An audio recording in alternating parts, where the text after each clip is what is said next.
నమస్తే. అధికార పార్టీకి ఆ జిల్లా సంథింగ్ స్పెషల్. ఎందుకంటే 2014 ఎన్నికల్లో టీడీపీకే అన్ని స్థానాలు కట్టబెట్టింది పశ్చిమ గోదావరి జిల్లా. అందుకే అన్ని జిల్లాల కన్నా తనకి ప్రేమ ఎక్కువనే విషయాన్ని ముఖ్యమంత్రి పదే పదే ప్రస్తావించడం పశ్చిమ గోదావరి జిల్లా ప్రజల ఆశల్ని రెట్టింపు చేస్తోంది. ఆశించిన స్థాయిలో జిల్లా అభివృద్ధి చెందుతోందా? 3 ఏళ్ల క్రితం పశ్చిమ గోదావరి ప్రజలు చూపించిన ఆదరణ ఇప్పటికీ అదే స్థాయిలో ఉందా? ప్రతిపక్షం నిలదొక్కుంటుందా?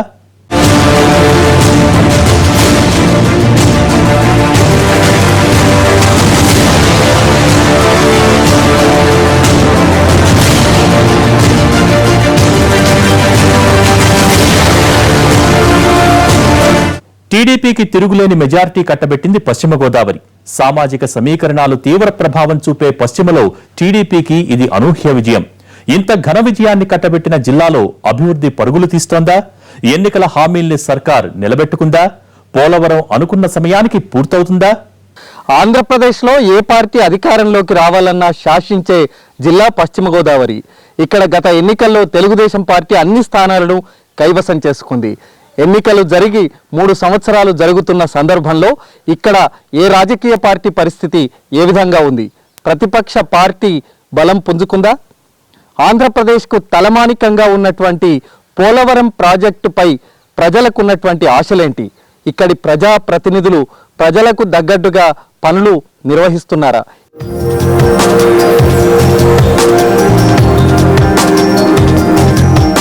చుట్టూ గోదావరి, మధ్యలో పచ్చటి పొలాలు, కొబ్బరి చెట్లు, ఆహ్లాదాన్నిచ్చే వాతావరణం పశ్చిమ గోదావరి సొంతం. 2014 ఎన్నికల్లో టీడీపీకి పట్టం కట్టింది ఈ జిల్లా. విపక్షాలకు ఏమాత్రం అవకాశం ఇవ్వకుండా అన్ని స్థానాలను టీడీపీ దాని మిత్రపక్షానికే కట్టబెట్టింది పశ్చిమ గోదావరి. 15 మంది ఎమ్మెల్యేల్లో 14 మంది టీడీపీనే, 1 బీజేపీ ఎమ్మెల్యే. 3 ఎంపీ స్థానాలలో టీడీపీ 2 చోట్ల గెలిస్తే ఓ చోట బీజేపీ విజయం సాధించింది.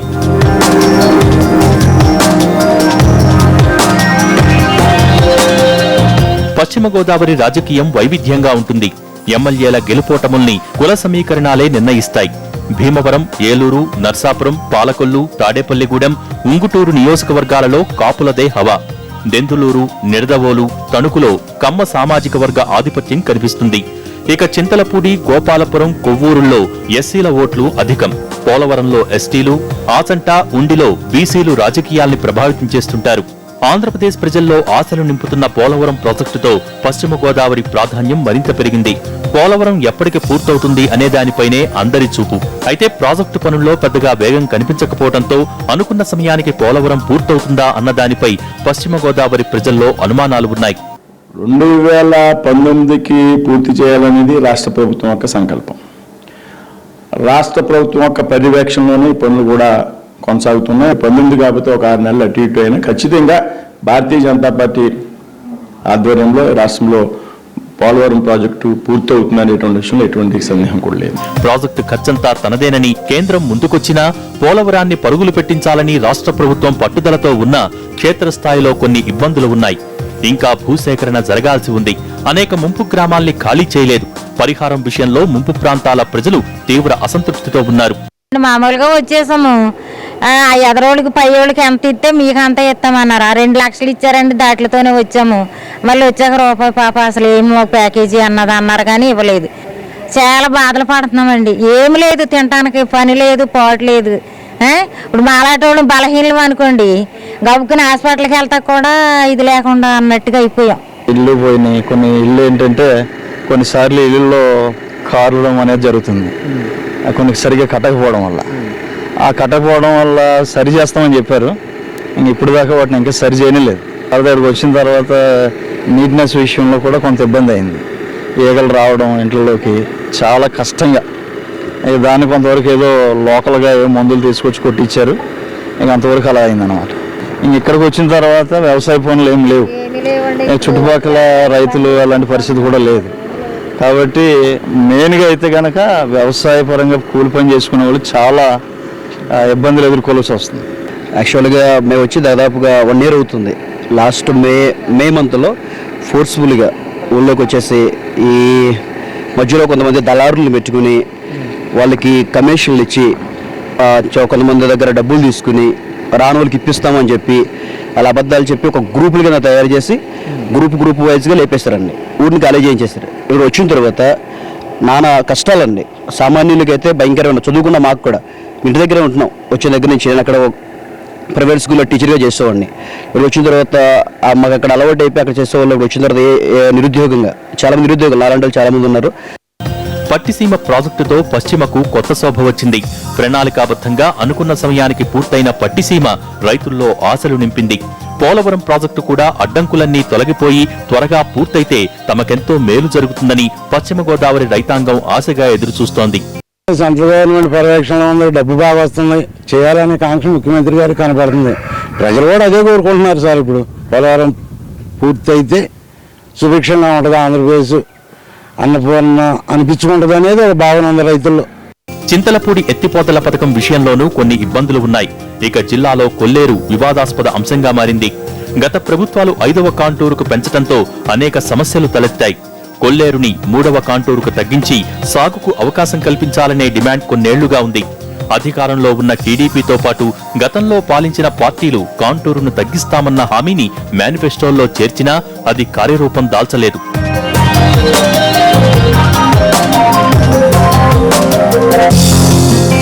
పశ్చిమ గోదావరి జిల్లా పారిశ్రామిక ప్రగతికి నోచుకోవటం లేదన్న అసంతృప్తి ఓవైపుంటే భీమవరం, తుందూరులో మెగా ఆక్వా పార్క్ వివాదాస్పదమవుతోంది. కాలుష్యం పెరుగుతుందని ఈ పరిశ్రమని స్థానికులు వ్యతిరేకిస్తున్నారు. ఆందోళనలకు ప్రతిపక్షాలు మద్దతు పలుకుతుండటంతో తుందూరు ఉద్రిక్తంగా మారుతోంది. ప్రభుత్వ పథకాలపై పశ్చిమ గోదావరి ప్రజలు అంత సంతృప్తిగా లేరు. రుణమాఫీ విషయంలో రైతుల్లో వ్యతిరేకత ఉంది. మాఫీ సర్టిఫికెట్లు ఇచ్చినా బ్యాంకులకు బకాయిలు చెల్లించాల్సి వచ్చిందంటున్నారు. ఇక నిరుద్యోగులకు భృతి హామీ ఇంకా కార్యరూపం దాల్చకపోవడంతో యువతలో అసంతృప్తి కనిపిస్తోంది. రేషన్ దుకాణాలలో బయోమెట్రిక్ పద్ధతితో ప్రజలకు ఇబ్బందులు తప్పటం లేదు. ఇక ప్రత్యేక హోదా విషయంలో మిశ్రమ స్పందన కనిపిస్తోంది. కొందరు ప్రత్యేక ప్యాకేజీ సరిపోతుందంటే మరికొందరు ప్రత్యేక హోదాకే పట్టుబడుతున్నారు.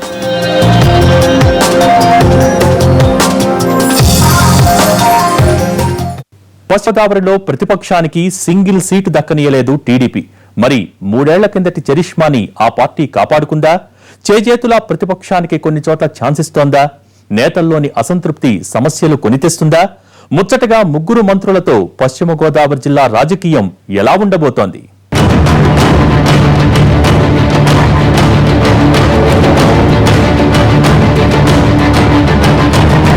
2014 ఎన్నికల్లో పశ్చిమ గోదావరి జిల్లాలో అన్ని స్థానాలను కైవసం చేసుకున్న టీడీపీ ప్రభావం ఇప్పుడు కాస్త తగ్గినట్టే కనిపిస్తోంది. ఎన్నికల సమయంలో ఇచ్చిన ముఖ్యమైన హామీలు అమలు కాకపోవడం ఓ కారణమైతే, మరోవైపు పార్టీ ఎమ్మెల్యేల పనితీరుపై వ్యతిరేకత పెరుగుతోంది. సమస్యలపై ఎమ్మెల్యేలు దృష్టి పెట్టడం లేదన్న అసంతృప్తి చాలా చోట్ల ఉంది. కొందరు ఎమ్మెల్యేలైతే అక్రమాలకు షట్టర్లు ఎత్తేశారని ప్రజలు దుమ్మెత్తిపోస్తున్నారు. అధికారం చేతిలో ఉండటంతో అడిగేవారెవరన్నట్టే ఉంది కొందరు ఎమ్మెల్యేల వరుస. నియోజకవర్గాలలో ప్రతిపక్షం బలంగా లేకపోవడంతో ఎమ్మెల్యేలు ఆడిందే ఆట, పాడిందే పాట. ప్రభుత్వ పనితీరు అంటే వాగ్దానాలు కానివ్వండి, లేకపోతే ఇచ్చిన విధానాలు కానివ్వండి, పథకాలు కానివ్వండి, అవన్నీ కూడా చాలా హై పీక్ స్టేజ్లో ఉన్నాయి. ఆయన చంద్రబాబు నాయుడు గారు అనుకున్నది హై స్టేజ్లో చేస్తున్నాడు. అయితే ఇంప్లిమెంటేషన్ స్థాయికి వచ్చేసరికి గ్రౌండ్ రియాలిటీస్లో ప్రాక్టికాలిటీకి వచ్చేసరికి కొంచెం ఇన్ఎఫెక్టివ్గా ఉంది. కొన్ని పథకాలు అయితే ఎఫెక్టివ్గా ఇంప్లిమెంటేషన్ ఉన్నాయి, కొన్ని అయితే మాత్రం అది అధికారంలో స్ట్రాంగ్ అవ్వడం కానివ్వండి, పాలనలో పట్టు సాధించడం కానివ్వండి, ఒక 60%, ఇంకా 40% ఇంకా అది స్ట్రాంగ్గా రాలేదు. ఆయన కాన్సన్ట్రేషన్ అంతా కూడా చంద్రబాబు నాయుడు గారు ఎక్కువగా ఈ రాజధాని మీద కాన్సన్ట్రేషన్ ఎక్కువగా పెట్టారు. ఈ పాలన మీద ఇంకా పట్టు సాధించాల్సిన అవసరం ఉంది. కొవ్వూరు, తణుకు, పాలకొల్లు, దెందులూరు, నర్సాపురంలో ఎమ్మెల్యేల కనుసన్నల్లోనే ఇసుకదందా నడుస్తోందన్న ఆరోపణలు బలంగా ఉన్నాయి. అధికార పార్టీకి ఇంతమంది ఎమ్మెల్యేలు అందిస్తే పశ్చిమ గోదావరికి ప్రభుత్వం చేసిందేమిటన్న అసంతృప్తి ప్రజల్లో ఉంది. మొన్నటిదాకా 2 మంత్రులు, కేబినెట్ పునర్వ్యవస్థీకరణతో 3 అయ్యారు. మొన్నటిదాకా 2 మంత్రులు చేసిందేమీ లేదన్న అసంతృప్తితో ఉన్న పశ్చిమ గోదావరి ప్రజలు ఆ సంఖ్య ముచ్చటగా 3 అవ్వటంతో ఆశగా ఎదురుచూస్తున్నారు.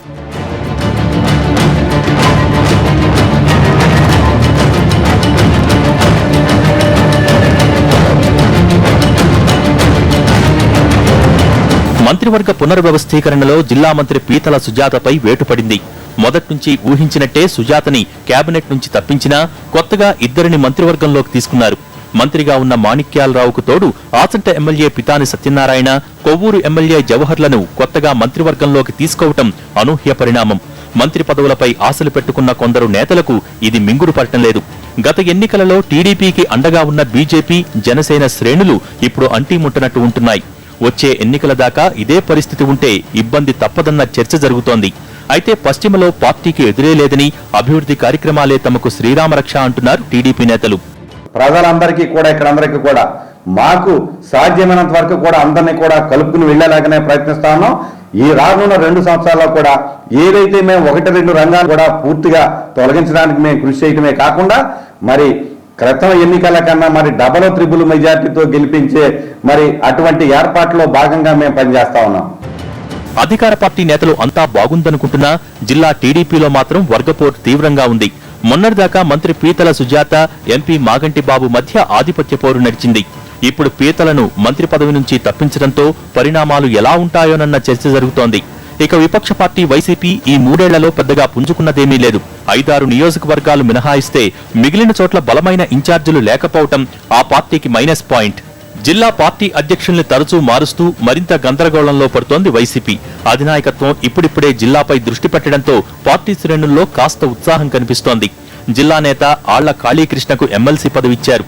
ఏలూరు పార్లమెంట్ నియోజకవర్గ ఇన్ఛార్జి బాధ్యతల్ని మాజీ మంత్రి కోటగిరి విద్యాధర్రావు కొడుకు శ్రీధర్కి అప్పగించారు. గతంలో వైసీపీలో ఉన్న కొత్తపల్లి సుబ్బారాయుడు టీడీపీలో చేరటం వైసీపీకి కొంత ఇబ్బందే. అయితే ఎన్నికల నాటికి బలపడతామని, అధికార పక్షంపై వ్యతిరేకతతో తమ పార్టీకి ఆదరణ పెరుగుతోందని అంటున్నారు వైసీపీ నేతలు. ఆ కృష్ణా గుంటూరు జిల్లాలో బాగుపడాలా, ఈ సీఎంకి ఏ ఉద్దేశం ఉంది? ఆయన మనుషులను బాగు చేసుకుంటానుక, ఆయన వర్గాన్ని పెంచుకుంటానుక, తన బుద్ధి చెప్పే రోజు కరెక్ట్గా వస్తుంది. ఈ విషయాలన్నీ కూడా ప్రతి ఒక్క మనిషి, ప్రతి ఒక్క కార్యకర్త కూడా అబ్జర్వ్ చేస్తున్నారు. ఇక జిల్లాలో జనసేన ప్రభావం అంతగా కనిపించకపోయినా నిదానంగా పుంజుకునే అవకాశముందని అంచనా వేస్తున్నారు. పవన్ కళ్యాణ్ తీరును బట్టి వ్యవహరించాలని కాపు సామాజిక వర్గం భావిస్తోంది. ఎన్నికల్లో పోటీకి దిగితే గెలుపు అవకాశాల సంగతేమో కానీ మిగిలిన పార్టీల గెలుపోటములపై ప్రభావం చూపడం ఖాయమన్న చర్చ జరుగుతోంది. చాలా చోట్ల చిరంజీవి పీఆర్పీతో పోల్చుకుంటున్న ప్రజలు జనసేనని సీరియస్ గా తీసుకోవటం లేదు. కొందరు సిట్టింగ్ ఎమ్మెల్యేలతో పాటు ఇతర పార్టీల నాయకులు పవన్ కళ్యాణ్ వ్యవహారంపై ఆచితూచి వ్యవహరిస్తున్నారు. ఏలూరులో ఓటు నమోదు చేసుకుంటానని పవన్ చెప్పడంతో దాని ప్రభావం ఎంతవరకు ఉంటుందో చూడాలి. ఖచ్చితంగా రాజకీయ రంగంలో ఎవరి అవగాహన, ఎవరి అవసరాల రీత్యా వాళ్ళు యాక్ట్ చేస్తూ ఉంటారు. ఈ కన్ఫ్యూజ్ నుంచి క్లారిటీ, ఏదైతే అభివృద్ధిని చూసాక ఆయన ఖచ్చితంగా క్లారిటీ వస్తుంది. క్లారిటీ వచ్చాక నిజాయితీగా వ్యవహరించే వ్యక్తి పవన్ కళ్యాణ్ అన్న విషయంలో ఎవరికే సందేహం లేదు ఈ రాష్ట్రంలో. పశ్చిమ గోదావరి జిల్లాలో బీజేపీ కూడా సొంతంగా మరింత బలపడే ప్రయత్నాల్లో ఉంది. ప్రభుత్వంలో కలిసే ఉన్న కొన్ని నియోజకవర్గాలలో టీడీపీ, బీజేపీల మధ్య ఆధిపత్య పోరు కొనసాగుతోంది. మంత్రి మాణిక్యాలరావు ప్రాతినిధ్యం వహిస్తున్న తాడేపల్లిగూడెం నియోజకవర్గంలో 2 పార్టీల మధ్య పచ్చగడ్డేస్తే భగ్గుమనేలా ఉంది. Manikyalarao, ZP chairman Bapiraju group రాజకీయాలు తారస్థాయికి చేరాయి. పార్టీలో చేరిన కావూరితో పెద్దగా ఒరిగిందేమీ లేదన్నది బీజేపీ నేతల అభిప్రాయం. సొంత పనుల కోసమే ఆయన పార్టీలో చేరారన్న అభిప్రాయంతో కొందరున్నారు. దీనికి తోడు పార్టీ కార్యక్రమాలలో కావూరి పాల్గొనటం లేదు. ముందు ఏదైతే ప్రజలకు వాగ్దానం చేసి అలయన్స్లో కంటెస్ట్ చేసామో ఆ అలయన్స్ని కంటిన్యూ చేస్తున్నాం. చక్కగా ఎక్కడా కూడా చిన్న చిన్న ఇబ్బందులు ఫ్యామిలీలో కూడా ఉంటాయి. స్థానిక నాయకత్వంలో కొంత బలపడుతున్నామన్న ఆలోచన కానీ, లేకపోతే ఏదైనా కానీ కొంత కింది స్థాయిలో చిన్న చిన్న డిస్టర్బెన్సెస్ వచ్చినా పూర్తిగా ఎప్పటికప్పుడు వీటిలన్నిటిని కూడా చక్కదిద్దుకుంటూ చాలా టీం వర్క్ కిందే తెలుగుదేశం, భారతీయ జనతా పార్టీ ఈ రాష్ట్రంలో కానీ కేంద్రంలో కానీ పనిచేస్తున్నాయి. జిల్లాలో టీడీపీతో చిన్న చిన్న ఇబ్బందులు ఉన్నమాట వాస్తవం. జనరల్గా మిత్రపక్షాలుగా ఉన్నటువంటి సందర్భంలో ఈ సర్వసాధారణం కూడా ఇందులో ఏదైతే చిన్న చిన్న ఇబ్బందులు ఉన్నాయో, ముఖ్యంగా కొన్ని సంక్షేమ పథకాలు అమలు అయ్యేటువంటి కార్యక్రమంలో భాగంగా, అదేవిధంగా జన్మభూమి కమిటీల్లో భారతీయ జనతా పార్టీ కార్యకర్తలకు ప్రాతినిధ్యం లేదనేటువంటి ఆవేదన జిల్లాలో భారతీయ జనతా పార్టీ కార్యకర్తలకు ఉన్నది. అయితే ఎంతవరకు ఉన్నా కానీ కొంతవరకు ఇచ్చిపుచ్చుకునేటువంటి ధోరణిలో రాష్ట్ర ప్రభుత్వ ప్రయోజనాల దృష్ట్యా, కేంద్ర ప్రభుత్వ ప్రయోజనాల దృష్ట్యా తెలుగుదేశంతో కలిసి పనిచేయాలనేటువంటి ఆలోచనలో మాకైతే ఏ విధమైనటువంటి వేరే భావన లేదు. ఇక రాష్ట్ర విభజన తర్వాత దారుణంగా దెబ్బతిన్న కాంగ్రెస్ పార్టీ పశ్చిమలోనూ ఏమాత్రం ప్రభావం చూపలేకపోతోంది. జిల్లా కాంగ్రెస్ కి నాయకత్వం కరవైంది. నేతలంతా తలోదిక్కయ్యారు. వచ్చే ఎన్నికలలో పోటీకి అభ్యర్థులే దొరకని దుస్థితి కనిపిస్తోంది. 2009లో 10 స్థానాలు కైవసం చేసుకున్న జిల్లాలో కాంగ్రెస్ ఇప్పుడు జీరోగా ఉంది. మాజీ మంత్రి పితాని టీడీపీలో చేరటం, మరో మాజీ మంత్రి వట్టి వసంతకుమార్ జిల్లా కాంగ్రెస్ పై దృష్టి పెట్టకపోవటం, కావూరి లాంటి నేతలు పక్క పార్టీలోకి జంప్ కావటంతో కాంగ్రెస్ నడుం విరిగినట్టయింది. విభజనతో రాష్ట్రానికి తీరని అన్యాయం చేశారన్న ఆగ్రహం ప్రజల్లో ఇంకా చల్లారలేదు.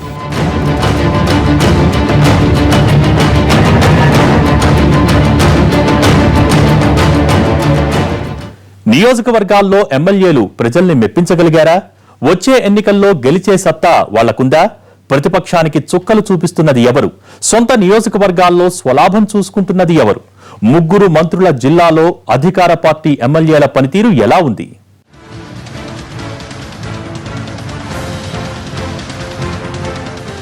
ఆచంట నుంచి ప్రాతినిధ్యం వహిస్తున్న పితాని సత్యనారాయణకు మంత్రి పదవి బూస్టప్ ఇచ్చింది. ఎన్నికలకు ముందు కాంగ్రెస్ ను వీడి టీడీపీలోకొచ్చిన పితాని కేబినెట్ పునర్వ్యవస్థీకరణలో మంత్రి పదవితో ప్రస్తుతం ఫుల్ జోష్లో ఉన్నారు. ఎమ్మెల్యేగా పితానిపై కాస్త వ్యతిరేకత ఉన్నా దాన్ని క్యాష్ చేసుకునే స్థితిలో విపక్షం లేదు. ఆచంట నియోజకవర్గంలో వైసీపీని నడిపించే నాయకుడే కరవయ్యాడు. కేడర్ ఉన్నా లీడర్ లేని దుస్థితిలో ఉంది వైసీపీ. పితాని టీడీపీలోకి రావడంతో అసంతృప్తితో ఉన్న పాత నాయకులకు ఆయన ఏకంగా మంత్రి అయిపోవటం మింగుడు పడటం లేదు.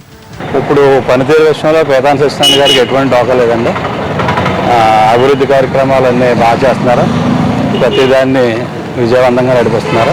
2 శాఖల్లో బలమైన శాఖలకి నిర్వర్తించినప్పటికీ ఇక్కడ పేదరికాన్ని అట్టగే వదిలేశారు. ఈ గ్రామంలో దగ్గర 52 గ్రామాల్లోనూ 40 గ్రామాలకి ఇళ్ల స్థలాలు ఆ రోజు ఇందిరమ్మ ఫేజ్ 1, ఫేజ్ 2 గ్రామాల్లో ఆ సమస్య మీద ఇప్పటికీ స్పందించకపోవడం. ఏ ఊరు వెళ్ళినా సార్ మా ఇళ్ల స్థలం ఎప్పుడు ఇస్తారో జనం భూమి కమిటీలు నిరాశాజనకంగానే సాగుతూ ఉన్నాయండి. కేబినెట్ లో మరో అనుకోని ఎంట్రీ పశ్చిమ గోదావరి జిల్లా నుంచే. ఎస్సీ రిజర్వ్డ్ నియోజకవర్గం కొవ్వూరు ఎమ్మెల్యే కేఎస్ జవహర్ సామాజిక వర్గ సమీకరణాలు కలిసొచ్చి మంత్రి పదవితో అందరినీ ఆశ్చర్యపరిచారు. అయితే పేరుకే జవహర్ ఎమ్మెల్యేగా ఉన్న పెత్తనమంతా స్థానిక నేత జొన్నలగడ్డ చౌదరిదేనన్న టాక్ కొవ్వూరులో బలంగా ఉంది. మొన్నటిదాకా చౌదరి మాట జవదాటని జవహర్ మంత్రి కావటంతో ఇకనైనా స్వతంత్రంగా వ్యవహరిస్తారా అని పార్టీ శ్రేణులతో పాటు నియోజకవర్గ ప్రజలు కూడా ఆసక్తిగా చూస్తున్నారు. ఇక తాడేపల్లిగూడెం నుంచి ప్రాతినిధ్యం వహిస్తున్న బీజేపీ ఎమ్మెల్యే మాణిక్యాలరావు మంత్రిగా ఉన్నారు. ఆయన పనితీరుపై ప్రజలు కొంత సంతృప్తిగానే ఉన్నారు. అయితే తాడేపల్లిగూడెంలో టీడీపీ బీజేపీల మధ్య విభేదాలు ముదిరిపోయాయి. మాజీ ఎమ్మెల్యే కొట్టు సత్యనారాయణ రాకతో తాడేపల్లిగూడెం నియోజకవర్గంలో బలపడే ప్రయత్నాల్లో ఉంది వైసీపీ. లాస్ట్గా ఎలా ఉంటుందో తెలియదండి. అంతేగాని మేము మా పార్టీని బేస్ చేసుకునే మాట్లాడుతాం తప్ప పక్క పార్టీ వాడు ఎవడో మాకు సపోర్ట్ ఇస్తాడనే లేకపోతే ఉన్న సపోర్ట్ పోదన్న భయం మాకు లేదు. మేము డైరెక్ట్గా మా పార్టీ తరపుని మా పార్టీ ఎన్నికల మేనిఫెస్టో ప్రకారం మేము మాట్లాడుతూనే ఉంటాం. మా పార్టీకి మంచి ధీమా ఉంది. ఉంగుటూరు నియోజకవర్గ ప్రజలు ఎంతో ఆశించారు. కానీ ప్రజల ఆశలు నెరవేర్చడంలో ఎమ్మెల్యే గన్ని వీరాంజనేయులు వెనకబడ్డారన్న అసంతృప్తి కనిపిస్తోంది. ప్రభుత్వ పథకాల్ని ప్రజల్లోకి తీసుకువెళ్తున్నా ఆయనపై వ్యతిరేకత ఎక్కువగానే ఉంది. నీరు చెట్టుతో పాటు పలు పథకాలపై అవినీతి ఆరోపణలు వెల్లువెత్తుతున్నాయి. నియోజకవర్గంలో ఏ పని జరిగినా పర్సంటేజీలు చేతులు మారుతున్నాయనే ఆరోపణలు బలంగా వినిపిస్తున్నాయి. దీంతో గతంతో పోలిస్తే ఉంగుటూరులో వైసీపీ స్పీడ్ పెరిగింది. అటు నిడదవోలులోనూ ఎమ్మెల్యే బూరుగుపల్లి శేషారావు ఆరోపణలు ఎదుర్కొంటున్నారు. ఇసుక వ్యవహారాలలో వివాదాస్పదమవుతున్నారు. అంతకుముందు తెలుగుదేశం ప్రభుత్వంలో ఉన్న అడ్మినిస్ట్రేషన్ కి ఇప్పుడు ప్రభుత్వంలో ఉన్న అడ్మినిస్ట్రేషన్ కి చాలా తేడాగా ఉంది. అవినీతి విషయం వచ్చేటప్పటికి అవినీతి అంతకుముందు ఎలా ఉందో అంతకు మించిన అవినీతి ఇప్పుడు నడుస్తా ఉన్నది. ఇవన్నీ కూడా ప్రజలు గమనిస్తున్నారు. కాపు ఓటర్లు కీలకమైన నిడదవోలులో జనసేన పార్టీపై ప్రజలు ఆసక్తి కనబరుస్తున్నారు. వైసీపీ ఇక్కడ అంత ప్రభావం చూపలేకపోతోంది. ప్రాజెక్టు నిర్మాణంతో ఏపీతో పాటు అన్ని ప్రాంతాల దృష్టిని ఆకర్షిస్తున్న పోలవరం నియోజకవర్గంలోనూ ఎమ్మెల్యే మొడియం శ్రీనివాసరావుపై ఆరోపణలు ఉన్నాయి. ఇసుక మాఫియాకు ఆయన అండదండలు ఉన్నాయనేది ప్రధాన ఆరోపణ. ఉద్యోగాల పేరుతో మోసాలు, నీరు చెట్టు పథకంలో భారీ అవినీతి, పోలవరం ప్యాకేజీలో అనుచరుల చేతివాటంతో ఎమ్మెల్యేపై వ్యతిరేకత ఉంది. ముంపు బాధితుల్లో భరోసా నింపడంలో వైఫల్యం ఎమ్మెల్యేకి మరో మైనస్ పాయింట్గా ఉంది. నిర్వాసితుల్ని వేరే చోటికి తరలించినా వారికి సరైన సౌకర్యాలు సమకూర్చలేకపోయారు. పశ్చిమ గోదావరి జిల్లాపై ఇది ఎన్టీవీ గ్రౌండ్ రిపోర్ట్. మరో జిల్లా రాజకీయంతో మళ్ళీ కలుసుకుందాం. నమస్తే.